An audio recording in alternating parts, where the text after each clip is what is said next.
Well, hello.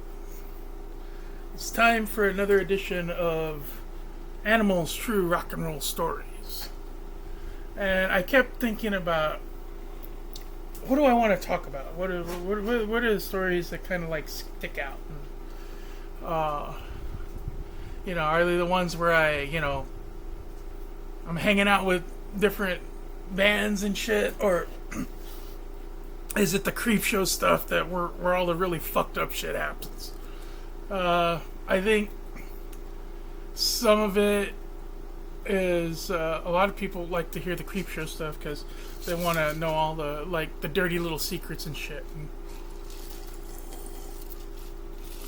I don't do the dirty little secrets, but I kind of give a framework of how shit happened, and let you decide.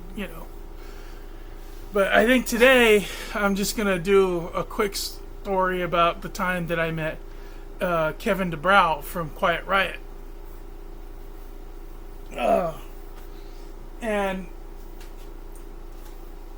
it was shortly after Quiet Riot had reunited. It was the classic Metal Health lineup, from Bang Your Head and Come On Feel the Noise and all that shit. It was Rudy Sarzo, Kevin DeBrow, Frankie Banali, and shit, I can't remember the fourth guy. Kevin DeBrow, Frankie Banali, Rudy Sarzo. Shit, I can't remember. Anyway. Well, I met most of them. I think there was one of them who was just not like meeting people. It was a show at the White Rabbit, and this is right after Quiet Riot had done a birthday gig.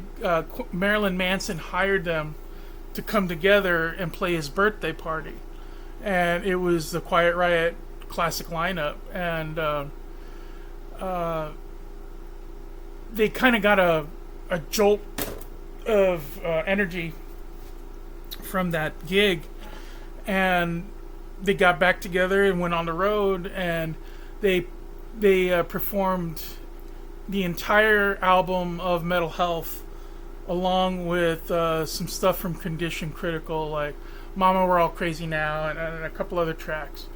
But it was all the shit from. They played the entire album of Metal Health, which was pretty fucking cool. That's a record that I grew up worshiping. It was historically the very first heavy metal record to hit number one on the Billboard Top 100 or some shit like that. And oh shit, everything's dark. It's so dark. And so a friend of mine who had been my best friend for a really long time, we're no longer friends at this point in my life. Shit happens, people fall out, whatever. But he invited me to the show, and I really wanted to go to the show. I hadn't been to a show in quite a while, and his name was Andres Gonzalez, and we grew up together. We grew up basically in the same neighborhood. He was like 5 blocks away from my house, in the house he grew up, and this is probably, I want to say this is like the mid to late 90s. I'm not exactly sure. It was right after Marilyn Manson had like gotten super big with that record, Antichrist Superstar. So went to go to the White Rabbit and see the show. He brought this chick with him, who wasn't his wife. This is, I think she was like a school teacher or something. And all I remember about her is she had this huge fucking rack. And she was cool, but she was a little stuck up too, because she wasn't having any of my fucking shenanigans. But Anyway, yeah, I think she was kind of like the local winger groupie because she had like a winger tattoo on her, and apparently she had banged him a couple of times, like when he was on tour back in the days when winger was like really fucking big. And to each his own. I don't judge because I've done worse. Anyway, we go to the show, and I always made it a practice of going to shows like really early so I could find myself a spot where I could like hang out and just chill, and especially in the club scene. White Rabbit was a really cool place because it had places you could actually sit. It wasn't like a big, huge concert venue. They had this big open floor, and along the sides they had tables, and they had like bar chairs at the tables. And then I think there was like a couch or two situated on either side of the main, what do you call it, stage. There was two stages at the Rabbit at the time. It was the main stage and the backstage. And Creepshow played the shit out of the backstage. We even eventually graduated to playing the main stage a couple of times, but that's a different story for a different time. So I'm there, and I'm like, I'm kind of bummed. This is like the days before I even started Creepshow with Fred and Pedro. So, but it was like close to when I was going to start that band. So, I had not really been in the local music scene really, but I knew there was a lot of cats there that were just working at the show. People that I would eventually befriend and get to know really well over a series of few years while playing. But that's kind of a side thing anyway. I digress. So I'm sitting there and I'm trying to find my little spot, and I go up to the bar. I want to start my night early, and I want to get a nice buzz going. Pardon me. And I'm sitting there at the bar, and all of a sudden I feel a presence walk up from behind me, and then sit next to me at the bar. And I usually make it a habit of just keeping to myself, not bothering too many people. And I just couldn't help but notice this dude with these long curly fucking locks and this fucking satin outfit he was wearing. I'm like, wait a minute, holy shit, that's fucking Kevin fucking DeBrow. I'm like, oh, and I turn and I look to him, and I'm like, you're yes, I'm Kevin. Nice to meet you. He puts his hand out and he shakes my hand, and I start chatting him up, and we're like, I start asking him questions, and he's really cool about it. He's like, we it's kind of like get to know you chit chat kind of thing, and all of a sudden I get the balls to ask him a couple of questions, like kind of serious questions, because I want to know what's, one of them was the whole thing about the controversy between him and Vince Neil and Motley Crue, and what he felt about that now, and he went into a really long explanation, and he said, in this business, the same people you see going up are the same people you see coming down, and I learned that lesson real fucking quick, and I was like, looks like this guy's been on a fucking journey, I tell you what. And he was like really candid about the whole thing. He was, going into detail about, it was a crazy time for him, and he didn't know how to handle the fame, and it was it literally went to his head, and he said a lot of shit that he should never have said, and he owned up to it. He owned it all, and I respected him for that. I thought that was a really classy thing to do. I felt like when we were talking he was at a better place in his life. He was very humbled. He was humbled by me, gushing over him the way I was. He wasn't put off by it, at least, not that I could tell. And I was like, Kevin, let me buy you a drink. And he's like, no, you're not going to buy me a drink.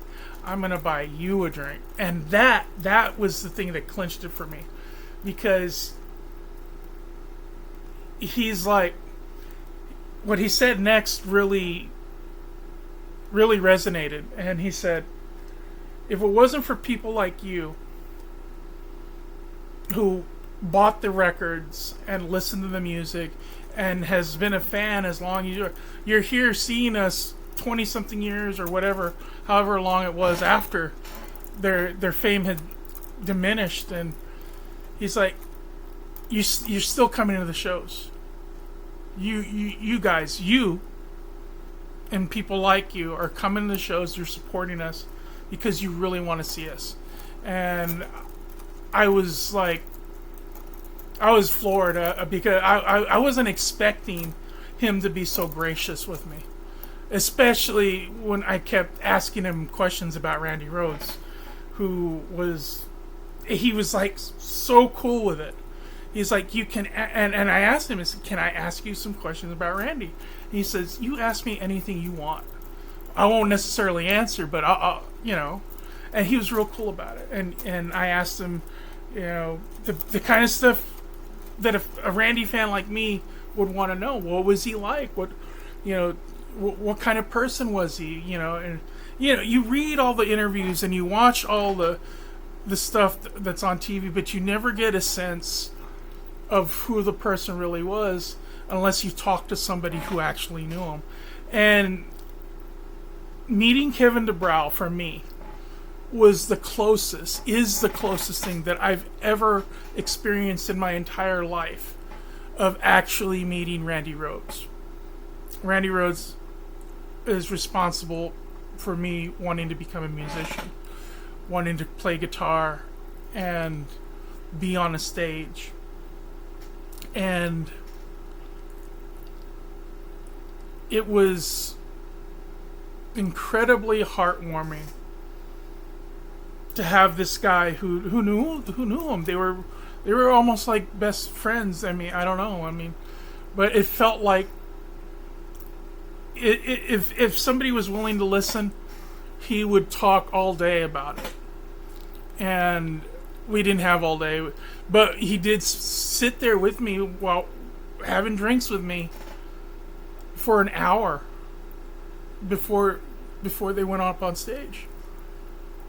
And that was an incredible experience. Say what you will about the music, about the records. I was always a fan. Quiet Riot was one of my favorite bands growing up. Metal Health was one of the first metal records I ever bought. Actually, my mom bought it for me.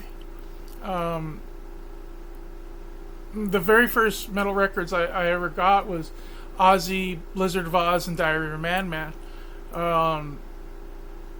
After that, Metal Health was probably in the first 5 records that my mom ever bought me. And it had a huge influence on me. It had a huge influence on the kind of music I wanted to make.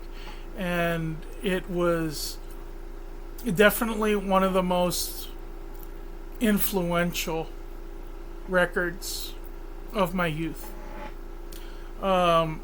Next to the most influential record, which is Appetite for Destruction, because I practically lived that record. But I digress. Our time ran out, and he's like, thank you for talking to me. And I was like, thank you for sharing and, giving me your time. You didn't have to do that. He said, I learned a lot. And one of the things I learned was how to appreciate the fans. And I walked away from that conversation feeling really good about meeting him. There's a saying, never meet your heroes, and I don't know about that. I've met a bunch of my heroes, and some of them are assholes, and some of them are not. Some of them are having really good days, and some of them didn't. And I guess it all depends on, context and whatever's going on at the time. But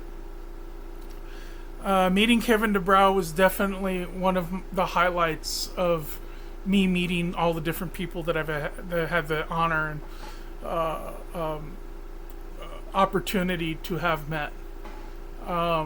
They put on a hell of a fucking show. They played the entire Mental Health album in its entirety, and then a few other songs, and I walked away feeling like that was one of the best shows I had ever been to. A nice crowd. It wasn't like it was packed nuts to butts, but it was enough people there to make it feel like a really good time and a good event. And years later, when I found out that Kevin DeBrow had passed away in Las Vegas, I was very... That affected me, because I felt like maybe, not all those demons were slayed. I don't think they ever all are, but, shit happens. Maybe you do one line too many and, your heart gives out. And I think that's what happened with Kevin. But it's a shame too, because he was he had a good voice. I liked the music that he made, and I was fortunate to have met him. So, you like this video? Let me know in the comments. You want to hear more of these, or you want to hear more Creepshow stuff? Let me know. And other than that, cheers and have a good one, guys. Y'all take care.